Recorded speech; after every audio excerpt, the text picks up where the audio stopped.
guys, so today, first off, let me say today's my birthday that you guys are watching this on, and in about an hour from when you're seeing this video, I'm about to board a plane to fly to LA, which is so weird to me that this is happening so soon, such short notice, but I'm very excited. Make sure you follow me on Instagram. That's where I'm going to be posting all about why I'm going to LA for a couple days this week, and I'll be posting on my Insta stories and stuff like that about some cool things that I'm doing down in LA. I'm going with my boyfriend. It's gonna be a very nice little vacation for me, so I'm very excited. And I cannot wait to show you the video that I'm going to do when I get back about this thing that I'm doing in LA. So based on the title, you guys can tell that this video is myths about mental illnesses.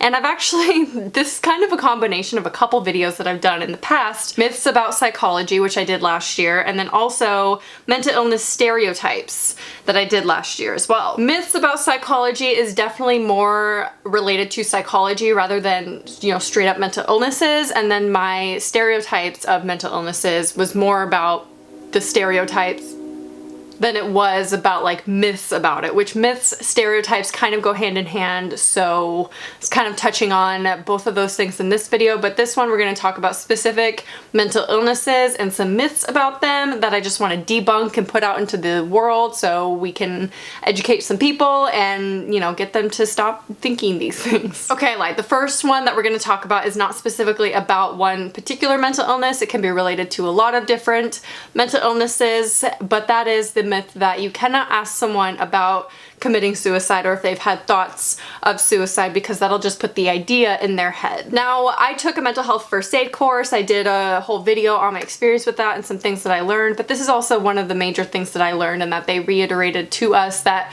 it's okay to ask someone if you feel like they're truly contemplating it or considering it, or even if they just feel off to you, it's okay to ask them, are you having feelings or thoughts of suicide? When you do this, however, it's really important that you ask calmly and confidently and listen non-judgmentally. Don't ask it in a, you know, accusatory way or a judgmental way. You're there to help them, and this can help comfort them. And the fact that you're talking about it so confidently and, you know, in the face of suicide, you're calm and supportive, that tells a lot to that person. A lot of times it can be really reassuring to someone who's having those feelings or thoughts if someone asks them, you know, in a way that tells them that they're supportive, of course. That leaves a door open for them that they are able then to talk about with that person, and you could be that person. The next one is pretty obvious, and I think we've all kind of understood this point for a long time now, and that is the myth that PTSD only affects veterans. With that being said, however, we as a country do need to work on our mental health services for veterans and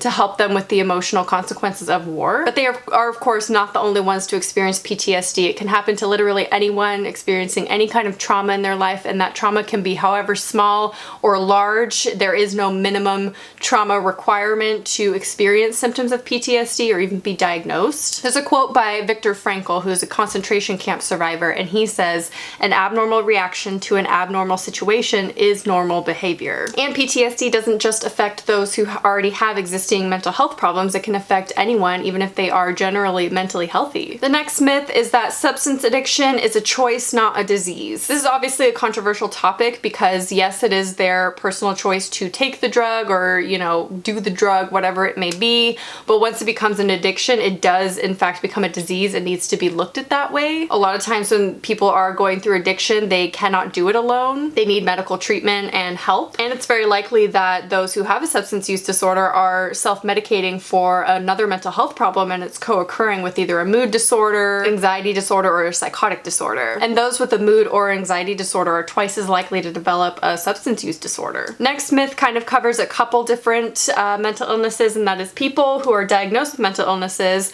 are violent. This has got to be one of the most damaging and harmful myths and stereotypes out there. This is often the one that's portrayed in media, and it just reinforces the stigma, and it makes people, or it encourages people to be afraid of those who are diagnosed with mental illness. Specifically those who are diagnosed with schizophrenia or antisocial personality disorder, because although there are violent people in the world who may have these disorders, it is more likely that a person who is diagnosed with these disorders are going to be a victim of violence instead of the one committing the violence. And those with a severe mental illness are 11 times more likely to become a victim of violence. Also, research has shown that a majority of people who are violent do not in fact have a mental health issue. The next myth is that psychosis only occurs in schizophrenia. Psychosis is when someone loses contact with reality and it creates disturbances in their thinking, behavior, and emotions. And yes, schizophrenia is the most common disorder that psychosis can occur,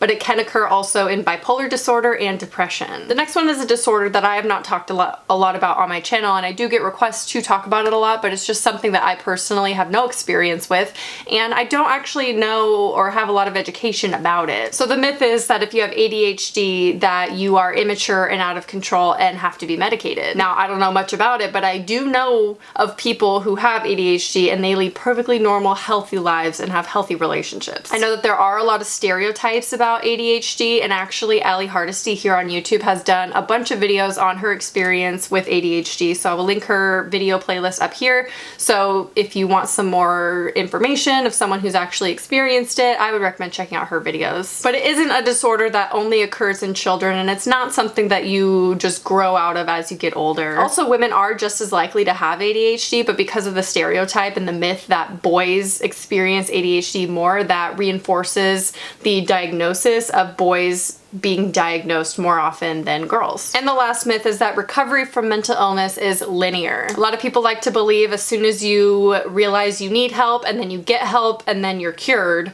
That's not always the progression or the way that it works in recovery from a mental illness. It is a step-by-step process that will oftentimes have a lot of setbacks along the way. I mean, this happens with physical illness, quitting smoking, getting over a heartbreak, so it makes sense that it would translate into a mental illness recovery as well. And it's really important to not look at these setbacks as failures and rather just a part of the recovery process. And it's important to not give up, because just because you have a couple setbacks here and there, or even a ton of setbacks here and there everywhere, it's important not to give up and to continue the treatment or recovery process that you are going through. And know that it's probably not linear for anyone. I don't know if it is, I mean, that's my opinion, but I really don't think any recovery from a mental illness is linear. You're going to have good days and bad days, and that's another myth, is that people who have a mental illness can't have good days, or just because you do have a good day in your mental illness means that you're automatically cured. So let me know down below any myths that you can come up with about your mental illness, or just mental illnesses in general, or stereotypes that you hate about your mental illness. Leave that down below. I hope you enjoyed, and I will talk to you soon. Bye.